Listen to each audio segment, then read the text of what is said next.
असदुद्दीन ओवैसी कहने को चुनाव में हिंदू उम्मीदवार उतारते हैं, लेकिन बात मुस्लिमों की करते हैं। और अब तो ओवैसी ने खुलेआम ये अभियान भी चला दिया है कि मुसलमान को बिहार में मुख्यमंत्री बनाओ। इसके लिए ओवैसी ने 17% बनाम 3% की बहस भी छेड़ दी है। ओवैसी के मुस्लिम सीएम कार्ड पर बिहार का महागठबंधन खामोश है, लेकिन उन्हें जवाब योगी के बयान से मिल गया होगा।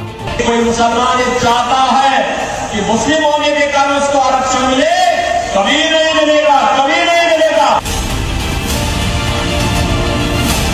तो क्या जमशेद आलम का बेटा मुख्यमंत्री नहीं बन सकता? ये लोग धौंस देंगे, क्योंकि पुरानी आदत है। बिहार के सीमांचल में मुस्लिम वोटों के लिए डेरा जमाया असदुद्दीन ओवैसी अब 17% की धौंस देने पर आ गए। अपने हर चुनावी मंच में वो मुसलमानों को उनकी 17% की ताकत बताने से नहीं चूक रहे। तभी तो वो अपनी हर रैली में मुस्लिम मुख्यमंत्री वाला मुद्दा उछालकर मुस्लिमों के अरमान जगाने की कोशिश कर रहे हैं। जब 3.5% वाला कहता है कि मल्ला का बेटा बनेगा, तो 17% का हर नौजवान, हर माँ बोलेगी मेरे बेटे को क्यों नहीं बन सकता, मेरा बेटा भी बन सकता है, मेरी बेटी भी बन सकती है। अब ये हम जब बात करते हैं तो इन सबको पेट में दर्द शुरू हो जाता है। जब एक मल्ला का बेटा उप मुख्यमंत्री बन सकता है, तो क्या जमशेद आलम का बेटा मुख्यमंत्री नहीं बन सकता? क्या अबू बकर का बेटा, उस्मान का बेटा, उमर का बेटा, अली का बेटा मुख्यमंत्री नहीं बन सकता? क्या फातिमा का बेटा मुख्यमंत्री नहीं बन सकता? आज बिहार की धरती पर एक तरफ मुस्लिमों के रहनुमा होने का दावा करने वाले असदुद्दीन ओवैसी थे और दूसरी ओर यूपी के बुलडोजर बाबा योगी आदित्यनाथ भी थे। दोनों ही नेताओं की बिहार में 3-3 जनसभाएं थी। योगी ने चुनावी मंच से मुस्लिम तुष्टीकरण वाले नेताओं को लपेटने में कोई कोर कसर नहीं छोड़ी। किसी बाबर और किसी औरंगजेब की मजार में जाकर के सजदा पड़े, लेकिन यहाँ किसी सच्चे भारतीय को शोभा नहीं देता है। हम लोग तो उसी मार्ग के पथिक हैं जो गर्व से इस बारे में बोलता है कि रामलला हम आएंगे, मंदिर वही बनाएंगे और बना करके दिखा भी देते हैं। योगी आदित्यनाथ कह रहे हैं कि हिंदू जो कहता है वो करके दिखा देता है। शायद योगी की ये बातें सीमांचल में असदुद्दीन ओवैसी ने भी सुन ली और वो भी ये करके दिखाना चाहते हैं कि बिहार में किसी तरह से मुसलमान मुख्यमंत्री बन गया। 14 है तो 36% टिकट दिया, जो 17% है उनको क्या दिया, उनको लॉलीपॉप दिया और बोला के बेटा चूसते रहना। तुम 14% और 36% तुम, और हमको बोल रहे दरी बिछाओ, दरी बिछाओ, दरी बिछाओ। वैसे ओवैसी आबादी के हिसाब से मुस्लिमों के आरक्षण का मुद्दा भी उठाते रहे, लेकिन योगी आदित्यनाथ मुस्लिम आरक्षण पर अपनी राय पूरे देश के सामने पहले ही रख चुके हैं।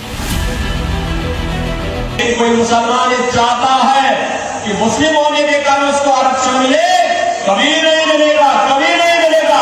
हिंदू का आरक्षण कभी कोई नहीं ले जा सकता। असदुद्दीन ओवैसी की मंशा पर बिहार के ही मुसलमान सवाल खड़े कर रहे हैं। बिहार के मुसलमान मानते हैं ओवैसी को मुसलमानों की चिंता सिर्फ चुनाव के वक्त होती है।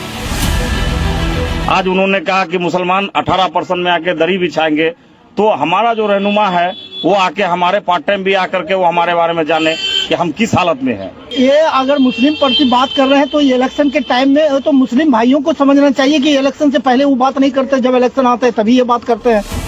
बिहार में जातीय जनगणना के हिसाब से हिंदुओं की आबादी करीब 82% है और मुस्लिमों की आबादी 17.7% है। मतलब हिंदुओं की आबादी मुस्लिमों से 4 गुना ज्यादा है। फिर भी पटना के मुस्लिमों के मन में एक दबी हुई इच्छा है कि बिहार में मुस्लिम मुख्यमंत्री तो बनना चाहिए। क्या ओवैसी सही पूछ रहे हैं? जी बिल्कुल सही कह रहे हैं। जी बिल्कुल। बिहार के मुसलमान चाहते हैं कि मुस्लिम मुख्यमंत्री? जी बिल्कुल होना चाहिए। वो एक बैरिस्टर हैं, जो भी बोलते हैं वो बहुत सोच समझ के बोलते हैं। वाकई क्यों नहीं हो सकता?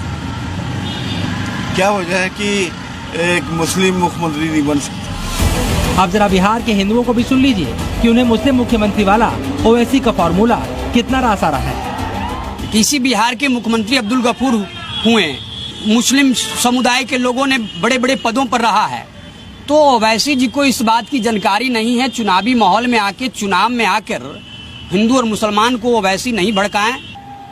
सीधा सीधा यह ओवैसी जी का जो है बयान है, ये चुनावी बयान है और मुस्लिमों को हमेशा ये भड़का करके यह चाहते हैं कि हमारे पक्ष में वोट करे। बिहार में 1975 में मुस्लिम मुख्यमंत्री बनाए जा चुके हैं। अब्दुल गफूर खान बिहार के एकमात्र मुस्लिम मुख्यमंत्री थे। असदुद्दीन ओवैसी ने मुस्लिम मुख्यमंत्री का मुद्दा उठाकर महागठबंधन पर हमला बोला है, क्योंकि महागठबंधन ने ही मुकेश सहनी को डिप्टी सीएम उम्मीदवार घोषित किया है। ओवैसी की डिमांड पर तेजस्वी ने चुप्पी साध ली है, लेकिन ओवैसी ने जिस तरह से मुस्लिमों की हिस्सेदारी का मुद्दा उठाया है, वो चुनाव में तेजस्वी कैंप का ही खेल खराब करेगा।